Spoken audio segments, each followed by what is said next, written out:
My name is Mark, and I live in Grey Highlands. I'm a residential property owner. It's a relatively small property in the country, which is what I've always dreamed of. And I work in Toronto, but I would rather not be in Toronto to live. There is about 12 I can see from my house. Because of the difference of there's a circle of about 7, and then there's another project another mile away. I can see them clear as day.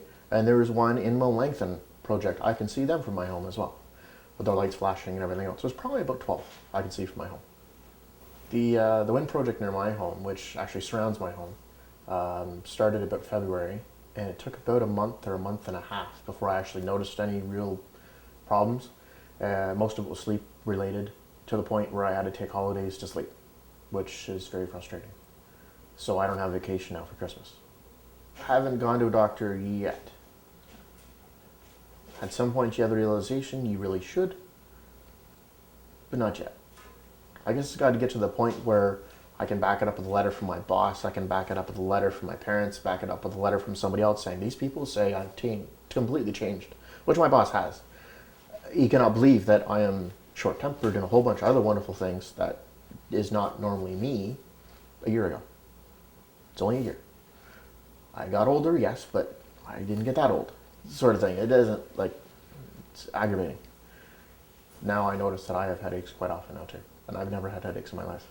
I don't have any drugs in my house. I don't have Tylenol, I don't have pain meds, I have 0, which most people when they come to my house think I'm rather weird. But the only thing I have in my house is standard, drinks and whatever, and, maybe Neocitrin or Hull. That's about the extent of my medication and stuff in my home. Now it's to the point I'm going to start buying Advil because I've got headaches. I've used earplugs to try and help me sleep at night. And the problem with that is, if you wear earplugs and you don't know if you can hear your alarm, you wake up all night wondering what time it is. You're actually sleeping worse. So, and actually the weird part is, earplugs don't block out the low frequency noise. I can hear it more with earplugs in. One of the leaseholders on my road, his daughter is now getting migraines to the point where she has to leave school. It kind of defeats the purpose of having one of the things to help her go through school if she's not going to make it. The cats, you can't really tell. I've had them a long time, but they don't seem to mind. Granted, they like living in the basement, which probably has less noise than upstairs. They're down there most of the time. My dog, she's a dog. She barks. But it seems a good example is today. She was barking almost half the day. I've never seen her bark that much. Unless there's coyotes on the edge of my fence line, she doesn't normally make very much noise. I bring her inside the house at night. Sometimes that doesn't help. She'll be scratching at windows and all sorts of weird things she's never done before at 2 in the morning. It's rather puzzling. I've had her a year and a half, 2 years now. She's never done that before. Depending on which way the wind goes, you'll hear it in the house, I'll hear it out of my pillow, or I can't enjoy my deck I just put on my home because all I see is wind turbines and it's loud enough you can barely hold a conversation. It's rather aggravating that every window in my home, especially the new ones I just replaced, all I see is a turbine. It kind of defeats the purpose of having a rural home if all you see is these monsters. I like it really, really black dark. That way I can leave my windows open, and when it's light out, I wake up on weekends, it's nice. I can't do that now.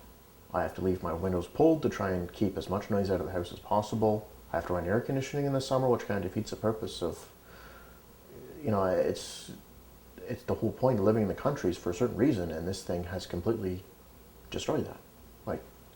Now I'm going to either lose my home or woe so much that I won't have a home and I'll be on the street. It's pretty much where it's going now. At some point in the future, that'll probably have to happen. If I can't do a normal job, if I can't go to work and not fall asleep on the way to work, or if I can't stay at my desk and work during the day, which now I'm falling asleep at my desk, or falling asleep going to the washroom at work, or nearly falling asleep going to work, it defeats the purpose of even going. So I'm now trying to work from home part of the week to be able to sleep in and get more rest, and on weekends I'm sleeping almost a whole day just to get enough sleep I can actually go to work. But now it's to the point I've used up all my holidays. I'm going to start losing pay now.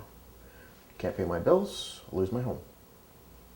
The interesting part is my girlfriend, at the time when I moved here, had 2 on her property. She thought it was the coolest thing ever. We went and had a picnic underneath the wind turbine thinking it was cool. I didn't think there was any problem with moving close to where there very well could be wind turbines. I didn't realize how many I'd have around my house, but I didn't think anything of it. Oddly enough, she has such severe migraines, she can't remember where I live. She's to the point she's had 2 seizures, lost her license, she can't work, and now her father had to sell the farm so he could cover her expenses the rest of her life. Because where it looks now, she's unable to work, unable to do much of anything. And I'm very interested in see what happens about February when they've been away from them for a while. If she goes back to completely normal, and then it'll be like, there's the problem. But they have to move away to realize where the problem is. And nothing I can do about it. But that was rather saddening. I was there the day that the call came in from her work where she had a seizure at work.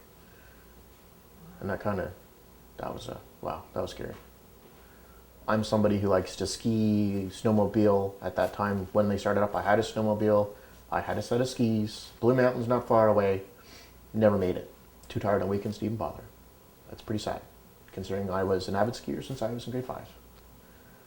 I wrote a letter, effectively a letter on my behalf to our local health department, but it's a catch-22. This person says I can't do this person says I can't do this, and we're stuck in a little circle, and the government's having way too much fun with it. It's a joke. I've made complaints to the Ministry of Environment through their hotline.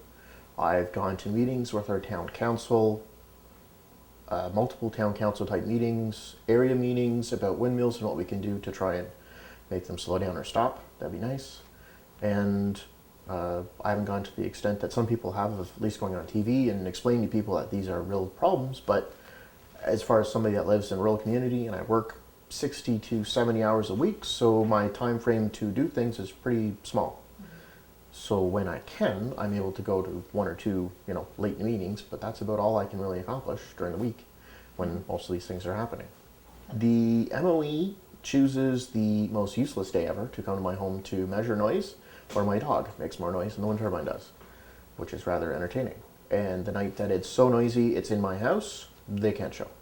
So it defeats the purpose. My neighbor, who is really annoyed at this, about as much as me, he had an independent person come do noise readings, and it proved that the noise readings that we're reading at my home and his, because we're only a couple hundred feet apart, is nearly double the limit, which I thought was baffling. The interesting part is they're reading his deck for him to spend most of his time is on the back of his home. Mine's on the front. So there's 3 wind turbines in the back, and there's effectively 1 in the front. So I only really have to deal with 1 turbine hitting the front of my house, or a couple even farther away. He has to deal with 3. And as he would put it, they're pounding off the back of his home, which I've been to his home multiple times, and I do noise reading with my cell phone because it's got an app to do that. And I could not believe that it was about a 3 or 4 dB difference, my cell phone reading it, front of his house to the back of his house. It's like, wow, if my cell phone can tell the difference, then real equipment could tell a substantial difference. And 3 dB, I do sound, audio, electronics engineering background. 3 dB, that's a lot.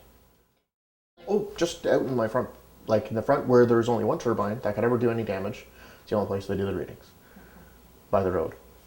Which, I can't tell them what to do, but I had this wonderful discussion with MOE. I'm like, of all people to BS, I'd be the worst one. I did stereo competitions. I understand what dB is. I understand the different styles of dB. I understand what low frequency noise is.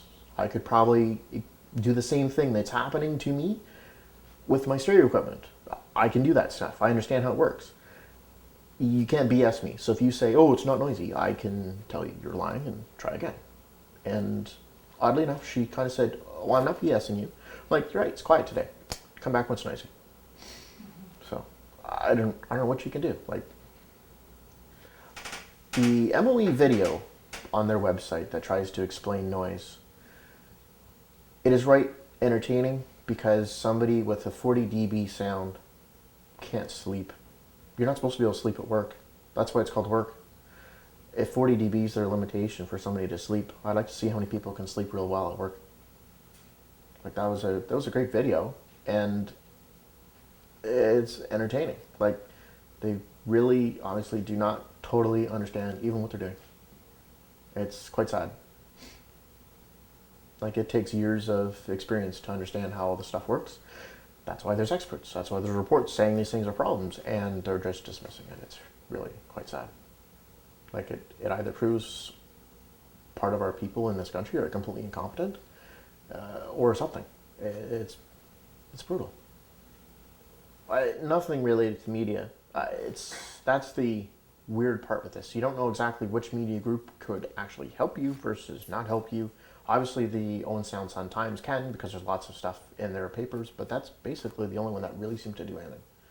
And I don't know if it's small enough that they're trying to, everyone else is slipping them onto the radar or something like that, but it's, I don't know, the government has control of a heck of a lot of stuff, so. Some neighbors have, some neighbors, it might be an internal conflict in their home where the husband doesn't notice, he possibly is half deaf and he doesn't notice anyways, and the wife might have a problem, and oh no, but it's his house, he can choose how he wants to do whatever. Like, it's, households can have issues that way just as much as the road. The amount of effort we put into trying to stop them, and we didn't succeed. And I don't know of any area other than Scarborough that succeeded at defeating them. And that was, I think, because of multi-million-dollar waterfront properties and enough lawyers that came up with a way to beat it. You should talk to those people, because they were able to come up with a way of beating it. No different than Mississauga came up with a way of beating a gas plant. They came up with a way of beating it. We don't have enough Liberal voters in this area, so I think we're SOL.